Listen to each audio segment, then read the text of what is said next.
شہر صدوم کی بستیاں بہت آباد اور نہایت سرسبز و شاداب تھیں، اور وہاں طرح طرح کے اناج اور قسم قسم کے پھل اور میوے بکثرت پیدا ہوتے تھے۔ شہر کی خوشحالی کی وجہ سے اکثر لوگ مہمان بن کر آبادیوں میں آیا کرتے تھے، اور شہر کے لوگوں کو ان مہمانوں کے مہمان نوازی کا بار اٹھانا پڑتا تھا۔ اس لیے اس شہر کے لوگ مہمانوں کی آمد سے بہت ہی قابیدہ خاطر و تنگ ہو چکے تھے، مگر مہمانوں کو روکنے اور بھگانے کی کوئی صورت نظر نہیں آ رہی تھی۔ اس ماحول میں ابلیس لعین ایک بوڑھے کی صورت میں نمودار ہوا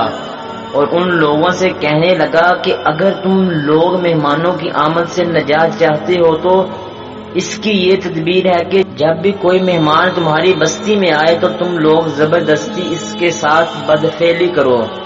چنانچہ سب سے پہلے ابلیس خود ایک خوبصورت لڑکے کی شکل میں مہمان بن کر اس بستی میں داخل ہوا اور ان لوگوں سے خوب بدفعلی کرائی۔ اس طرح یہ فعل بد ان لوگوں نے شیطان سے سیکھا۔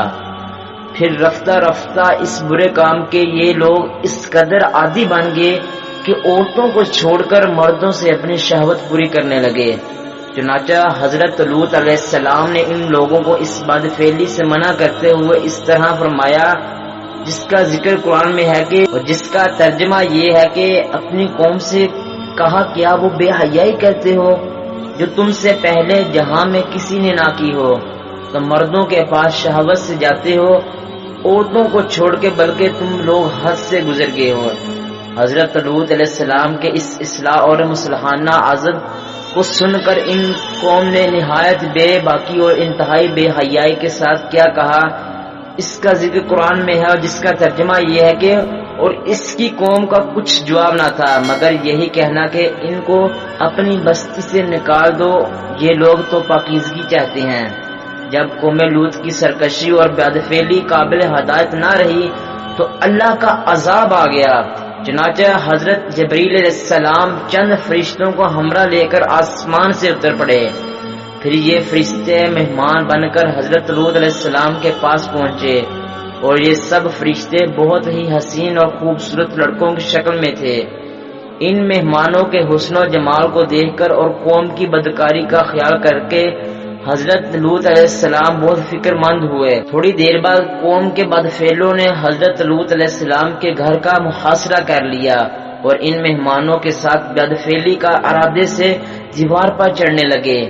حضرت لوط علیہ السلام نے نہایت دل سوزی کے ساتھ ان لوگوں کو سمجھانا چاہا اور اس برے کام سے منع کرنا چاہا، مگر یہ بدفعل اور سرکش قوم اپنے بے ہود جواب اور برے اقدام سے باز نہ آئی، تو آپ اپنی تنہائی اور مہمانوں کے سامنے رسوائی سے تنگ دل ہو کر غمگین اور رنجیدہ ہو گئے۔ یہ منظر دیکھ کر حضرت جبریل علیہ السلام نے فرمایا کہ اے اللہ عز و جل کے نبی، آپ بالکل کوئی فکر نہ کریں، ہم لوگ اللہ تعالیٰ کے بھیجے ہوئے فرشتے ہیں جو ان بدکاروں پر عذاب لے کر اترے ہیں، لہٰذا آپ مومنین ہیں اور اپنے اہل و عیال کو ساتھ لے کر صبح ہونے سے قبل ہی اس بستی سے دور نکل جائیں، اور خبردار کوئی شخص پیچھے مڑ کر اس بستی کی طرف نہ دیکھے ورنہ وہ بھی عذاب میں گرفتار ہو جائے گا۔ چنانچہ حضرت لوط علیہ السلام اپنے گھر والوں اور مومنین کو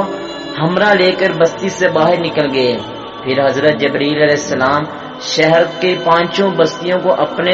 پروں پر اٹھا کر آسمان کی طرف بلند ہوئے اور کچھ اوپر جا کر ان بستیوں کو الٹ دیا، اور یہ آبادیوں زمین پر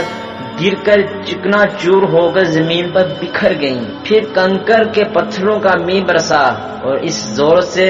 سنگ باری ہوئی کہ قوم لوط کے تمام لوگ مر گئے اور ان کی لاشیں بھی ٹکڑے ٹکڑے ہو کر بکھر گئیں۔ اس وقت جب کہ یہ شہر الٹ پلٹ ہو رہا تھا تو حضرت لوط علیہ السلام کی ایک بیوی جس کا نام وعدہ تھا، جو در حقیقت منافقہ تھی اور قوم کے بدکاروں سے محبت رکھتی تھی، اس نے پیچھے مڑ کر دیکھ لیا اور یہ کہا کہ ہائے میری قوم، یہ کہہ کر کھڑی ہوگی۔ پھر عذاب الہی کا ایک پتھر اس کے اوپر بھی گر پڑا اور وہ بھی ہلاک ہو گئی۔ جو پتھر اس قوم پر برسائے گئے وہ کنکروں کے ٹکڑے تھے، اور ہر پتھر پر اس شخص کا نام لکھا ہوا تھا جو اس پتھر سے ہلاک ہوا۔ امید کرتا ہوں دوستو آپ کو آج کی یہ میری ویڈیو اچھی لگی ہوگی۔ ویڈیو کو لائک کریں، شیئر کریں اور یوٹیوب چینل کو سبسکرائب کر لیں۔ جزاک اللہ خیرہ۔